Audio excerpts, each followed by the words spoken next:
श्री स्वामी समर्थ. नमस्कार, मी नंदिनी. माझ्या यूट्यूब चॅनलवर तुमचं खूप मनापासून स्वागत करत आहे. तुमच्या मनातील सर्व चांगल्या इच्छा स्वामी महाराज पूर्ण करो ही स्वामींच्या चरणी प्रार्थना करते आणि आजच्या या नवीन व्हिडिओला सुरुवात करते.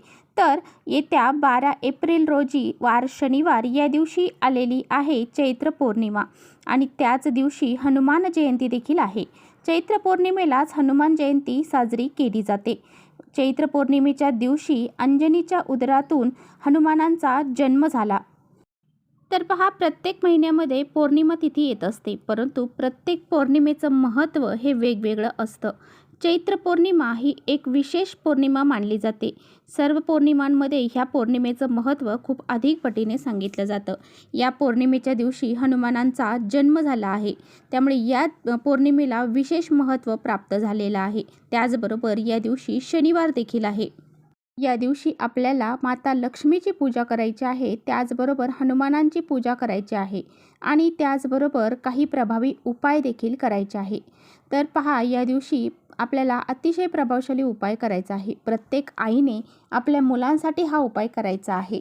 मुलांचे सर्व दोष दूर होण्यासाठी, मुलांचा हट्टीपणा, मुलांमध्ये राग तापटपणा असेल तर तो दूर होण्यासाठी, मुलांच्या सर्व अडीअडचणी दूर होण्यासाठी, मुलांची अभ्यासामध्ये, नोकरीमध्ये, व्यवसायामध्ये प्रगती होण्यासाठी आपल्याला हा अत्यंत प्रभावशाली उपाय प्रत्येक आईने आपल्या मुलांसाठी करायचा आहे. हा उपाय कसा करायचा आहे याबद्दलची संपूर्ण माहिती आजच्या व्हिडिओमध्ये आपण जाणून घेणार आहोत. त्यामुळे तुम्ही पुढे व्हिडिओ स्किप न करता शेवटपर्यंत नक्की बघा, जेणेकरून तुमच्यापर्यंत योग्य ती माहिती पोहोचेल. आपल्या चॅनलवर जर नवीन असाल तर चॅनलला सबस्क्राईब करा आणि असेच नवनवीन माहितीपूर्ण व्हिडिओ पाहण्यासाठी बेल आयकॉनलाही प्रेस करा, म्हणजे मी जेव्हा कधी नवीन व्हिडिओ अपलोड करेन त्याचं नोटिफिकेशन सर्वात अगोदर तुम्हाला भेटेल आणि तुम्ही एकही व्हिडिओ मिस करणार नाही. त्याचबरोबर खाली कमेंट्समध्ये जय बजरंगबली लिहायला अजिबात विसरू नका. व्हिडिओ तुम्हाला माहितीपूर्ण वाटला तर आपल्या मित्रपरिवारांसोबत नक्की शेअर करा. तर पहा, चैत्र पौर्णिमा जी आहे तर या दिवशी प्रत्येक आईने आपल्या मुलांसाठी व्रत करायचं आहे. आता आजच्या व्हिडिओमध्ये जो काही उपाय मी तुम्हाला सांगणार आहे तर तो तुम्हाला अगदी लहान मुलांपासून ते तुमची मुलं अगदी कॉलेजला जात आहेत, लग्न झालेली असतील तरीसुद्धा तुम्हाला करायचा आहे. तर पहा, मुलं आणि मुली ह्या दोघांसाठीही तुम्हाला हा उपाय करायचा आहे. तर लहान मुलं असतात तर ते हट्टीपणा करतात, चिडचिडेपणा करतात, सतत रडत राहतात किंवा खाणं पिणं सोडून देतात, आजारी पडतात. तसेच जी मोठी मुलं आहेत तर त्यांची अभ्यासामध्ये प्रगती होत नाही, त्यांना अभ्यास करावासा वाटत नाही, सतत मोबाईलच त्यांना घेऊशी वाटतो आणि त्या मुलांची प्रगती कुठेतरी थांबली गेलेली आहे, अभ्यास केलेलं लक्षात राहत नाही. तसेच एखादी नोकरी तुम्हाला करायची आहे आणि त्या नोकरीमध्ये तुम्हाला यश मिळत नाही, तुम्ही खूप सारी डिग्री घेऊन बसलेला आहात पण तुम्हाला मनासारखी नोकरी प्राप्त होत नसेल. त्याचबरोबर मुलांची शिक्षण झालेलं आहे, सर्व काही झालेलं आहे, परंतु त्यांना विवाह त्यांचा जुळत नसेल. यासारख्या सर्व अडीअडचणी, समस्या दूर होण्यासाठी आपल्याला हा प्रभावी उपाय प्रत्येक आईने आपल्या मुलांसाठी करायचा आहे. हा उपाय जो आहे तर तो तुम्हाला दिवसभरामध्ये कधीही करता येणार आहे, परंतु पहा, सकाळपासून ते दुपारी 12पर्यंत तुम्हाला हा उपाय करता येणार आहे आणि दुपारी 12 नंतर तुम्हाला हा उपाय करता येणार नाही. परंतु तुम्हाला हा उपाय जो आहे तो संध्याकाळी 4 नंतर रात्री 9 वाजेपर्यंत हा उपाय करता येणार आहे. ज्या स्त्रियांना सकाळी वेळ आहे त्यांनी हा उपाय सकाळीच करण्याचा प्रयत्न करायचा आहे. ज्यांना सकाळी वेळ भेटणार नाही त्यांनी हा उपाय संध्याकाळी 4 नंतर रात्री 9 पर्यंत करायचा आहे. आता पहा, तुम्हाला हा उपाय करण्यासाठी थोडासा भात शिजवायचा आहे. तर तुम्हाला थोडासा भात शिजवायचा आहे, त्यामध्ये तुम्हाला खडे मीठ देखील टाकायचं आहे. तर बघा, तुम्हाला उपाय करण्यासाठी जेवढा भात लागणार आहे तेवढाच भात तुम्हाला शिजवायचा आहे. तुमच्या घरामध्ये 2 मुलं असतील तर 2 मुलांसाठी एकाच भांड्यामध्ये भात शिजवायचा आहे, परंतु घेताना वेगवेगळा तुम्हाला तो उपायासाठी घ्यायचा आहे. हा उपायासाठी तुम्हाला एक पिंपळाचं पान लागणार आहे किंवा मग तुम्ही औदुंबराचं पान असतं ते घेतलं तरी चालेल किंवा वडाचं पान असेल तर वडाचं पान देखील तुम्ही घेऊ शकता. या 3 पैकी जे पान तुमच्याकडे असेल ते तुम्ही घेऊ शकता. तर तुम्हाला काय करायचं आहे, तो शिजवून घेतलेला भात हा त्या पिंपळाच्या पानावरती तुम्हाला थोडासा घ्यायचा आहे. त्यानंतर त्या भातावरती तुम्हाला थोडंसं दही टाकायचं आहे.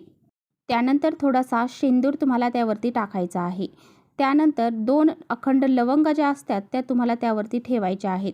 यानंतर तुम्हाला तेलामध्ये भिजवून एक फुलवात घ्यायची आहे आणि ती त्या भातावरती तुम्हाला ठेवायची आहे, किंवा लांब कापसाची वात तुम्ही तेलामध्ये भिजवून घेतली तरीसुद्धा चालेल.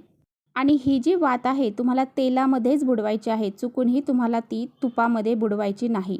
कारण हा जो उतारा आहे तर तो आपण मुलांवरून उतरवणार आहे आणि मुलांवरून तुपाची वस्तू कधीही उतरवली जात नाही. त्यानंतर त्या वाती तुम्हाला त्या भाताच्या मधोमध ठेवायच्या आहेत आणि प्रज्वलित करायच्या आहेत. मुलांना आपल्यासमोर पूर्व पश्चिम बसवायचं आहे. त्यानंतर मुलांना तुम्हाला खाली आसन टाकून बसवायचं आहे आणि देवघरासमोर करणार असाल तर अतिउत्तम. नसेल तुम्हाला देवघरासमोर करणं शक्य तर तुम्ही हॉलमध्ये केला तरी चालेल.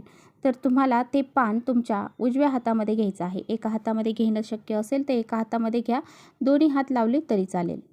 यानंतर तुम्हाला हे पान मुलांच्या डोक्यापासून तर खाली पायापर्यंत 7 वेळा उतरवायचं आहे. उतरवत असताना तुम्हाला कुणाशीही बोलायचं नाही. मनातल्या मनात तुम्हाला मुलांना लागलेली नजर, कुणाची नजर जर मुलांना लागलेली असेल तर ती निघून जाऊ दे.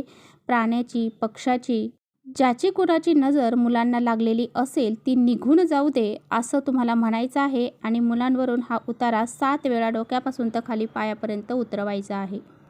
तर पहा, हा उतारा तुम्हाला मुलांवर उतरवल्यानंतर घराच्या बाहेर घेऊन जायचा आहे आणि जिथे कुठे तुमच्या घराच्या तिथे चौक असेल तर त्या चौकाच्या मधोमध तुम्हाला ठेवायचा आहे, किंवा एका साईडला तुम्ही ठेवून द्यायचा आहे. जर तुमच्या तिथे तुम्हाला चौकामध्ये ठेवणं शक्य नसेल तर तुमच्या घराच्या आसपास जिथे कुठे मोकळी जागा असेल तिथे तुम्ही ठेवून द्यायचा आहे, जेणेकरून ते पशुपक्षी येऊन तो उतारा खाऊन जातील. फक्त हा उतारा तुम्ही ठेवताना त्यातल्या ज्या वाती आहेत तर त्या तुम्हाला अलगद काढून घ्यायच्या आहेत. तुम्हाला फुंकर मारून तोंडाने त्या फुकायच्या नाहीत किंवा विझवायच्या नाहीत. अलगद काढून साईडला तुम्हाला ठेवायच्या आहेत. तर पहा, तुमच्या घराच्या वर टेरेस असेल तर टेरेसवर देखील तुम्ही हा उतारा ठेवू शकता, जेणेकरून पशुपक्षी येऊन ते खाऊन जातील. त्याचबरोबर पहा, हा जो उतारा मुलांवरून तुम्ही केला तर मुलांना कसलेच दोष हे राहणार नाही. त्यांचे काही दोष असतील, अडचणी असतील किंवा कुणाची नजरबाधा त्यांना लागलेली असेल तर ती दूर होऊन जाईल आणि मुलांची भरभरून प्रगती व्हायला सुरुवात होईल. तर पहा, नजर ही फक्त बाहेरच्यांचीच लागते असं नाही. नजर ही मुलांना आपल्या घरातल्यांची, सर्वात जास्त आई-वडिलांची लागत असते. त्यामुळे प्रत्येक पौर्णिमेला असा हा उतारा जो आहे तर तो मुलांसाठी तुम्हाला करायचा आहे. तर चला, इथेच थांबवते माझा व्हिडिओ थोडा जरी आवडला असेल तर नक्की लाईक करा. चॅनलवर नवीन असाल तर चॅनलला सबस्क्राईब करा. परत भेटूया अशाच छानशा व्हिडिओसोबत. तोपर्यंत श्री स्वामी समर्थ.